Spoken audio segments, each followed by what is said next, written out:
Hi everyone, it's Pamela here, Gypsy Girl Crafts, and I've been tagged.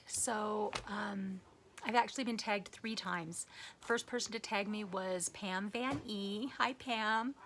And then it was either Jeannie Dreamer or Debbie Brown, but they were both really close. So, hi girls.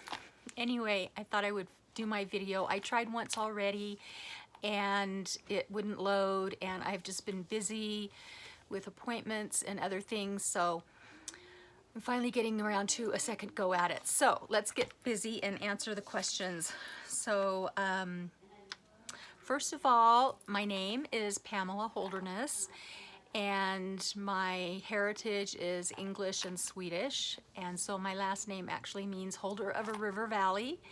And there is a little town in Withersea, which is north of York, that is, everything in the town is Holderness, like the Holderness newspaper, the Holderness post office, all of that. So that's where my ancestors came from on my father's side, and on my mother's side it's Swedish, and they came from Sweden. My YouTube channel name is Gypsy Girl Crafts by Pamela, and I came up with that because, well, I had actually tried another name that I was going to use, and I created my YouTube account, but when I went to try and find myself on YouTube, I couldn't find myself anywhere. It was just too similar to too many things, and so I decided to change it to something else. And I've always been interested in gypsies and that nomadic lifestyle. I've moved a lot in my life with my father's work, not in the military. He was actually a rocket scientist, and so we moved around a lot to different places when he was doing all of that. So, but the biggest reason probably is my grandmother, on my father's side. When I go stay with her or go visit, she always told me if I wasn't good, and not that I wasn't good because I was a really good kid, but she was kind of a mean grandma. And she always told me that she would sell me to the gypsies. And so I thought, well, it might be better living with the gypsies than with grandma right now. So I always thought it would be great to go live with the gypsies. So that's how I came up with my name. Next question, favorite places to shop. Probably all the typical places that everybody else does. Amazon, eBay. I go to Tuesday mornings, Joann's, Michael's, Hobby Lobby, but my ultimate all-time favorite place to shop for crafts is estate sales. And as a lot of you know, I used to work doing estate sales before I injured myself. Haven't been back to work since, but that's where I've been able to accumulate a lot of the stuff you can see in the background, and that's only a small portion of my stuff. But that is my ultimate place for finding things, because I always find old books, fabrics, laces, just interesting things, knick-knacky kind of things, all kinds of findings for making dangle charms and other charms, things that I use, paper. I even find a lot of scrapbooking paper at estate sales. So sari silk fabrics, everything I've been able to find at estate sales. Embroidery floss, you name it, I have found it, because I worked in that business for about 13 years. So that's my ultimate place to find things.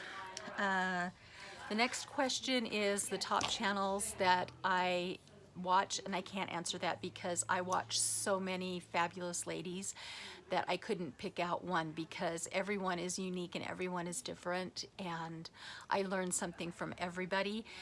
And so I really do like so many channels, it would be hard for me to pick one.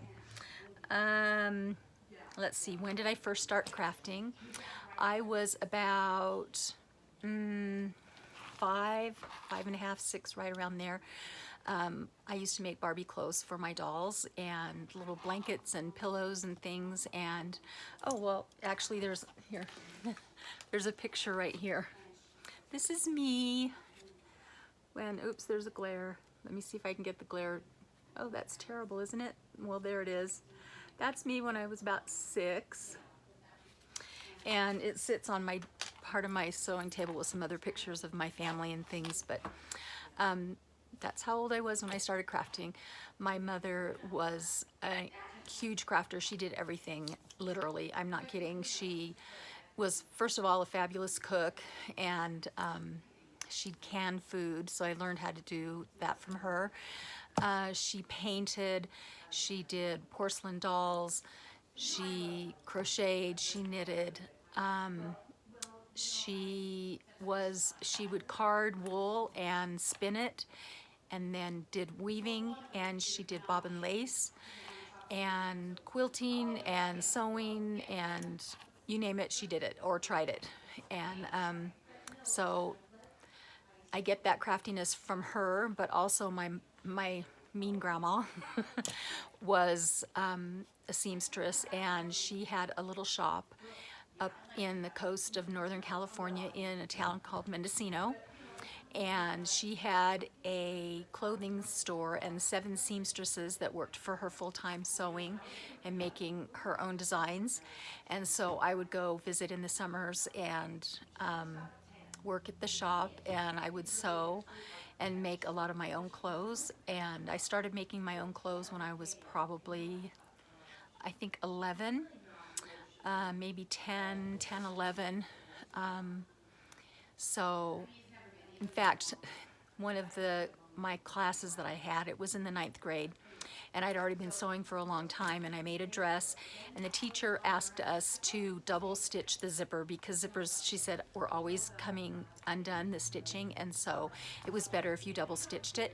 So I double stitched mine, and I took it up to her for approval to be checked off, and she said that I hadn't double stitched it, and to go back to my desk and do it again. Or do it and then come back. And I said, but I did double stitch it already. And she said, let me get my magnifying glass out. And she whipped out her magnifying glass like she was gonna be telling me off and getting me in trouble, but I had indeed double stitched it, and it was so perfect that the stitches were on top of each other, and you just couldn't tell it without looking at it at a magnifying glass. So she kind of had to eat humble pie after that, but that's how I started crafting, was sewing. My father also built several homes that we lived in, and so I learned how to do a lot of construction work and that kind of thing, and helping Dad build houses. And when my older brother and my younger brother were gone, the 3 girls got boy names so that if Dad called out one of the boy names, we knew we were going to be helping him outside. And so I'm Jack. So whenever he called Jack, I knew I was going to help him do something outside, or building, or electrical, or plumbing, or car work, or something like that. So my dad was also very creative in that, designing our homes that he built, and landscaping and that kind of thing. So let's see what's next. Who was the first regular crafter that I watched? And a couple of these questions are from Jeannie Dreamer. She added her own questions. So the first person I ever watched was Crafty Irina, and I really connected with her because she at the time was caring for her mother, who had Alzheimer's, and my father actually developed Alzheimer's, and I came to Utah. My parents had decided to retire to Utah, and after they'd been here about 1.5 years, 2 years, Dad started going downhill, and he was diagnosed with Alzheimer's, and it was just too much for Mom to take care of him by herself. So I moved from Huntington Beach, California to Utah to help take care of him until he passed away at home. And that was about 2.5 years after I moved to Utah.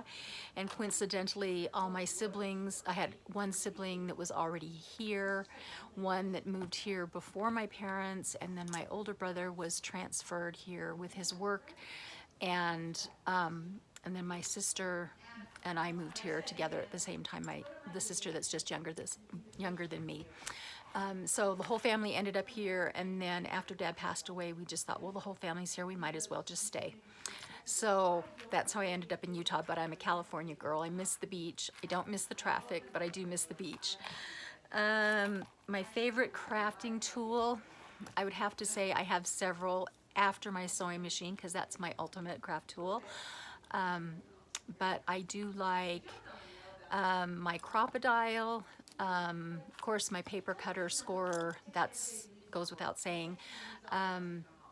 And I do like art glitter glue because I think it's the best one out there and you don't have to use very much and it's great on paper or on fabric.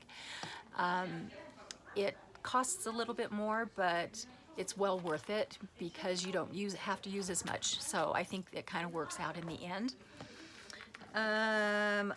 What kind of crafts do I most enjoy watching and making?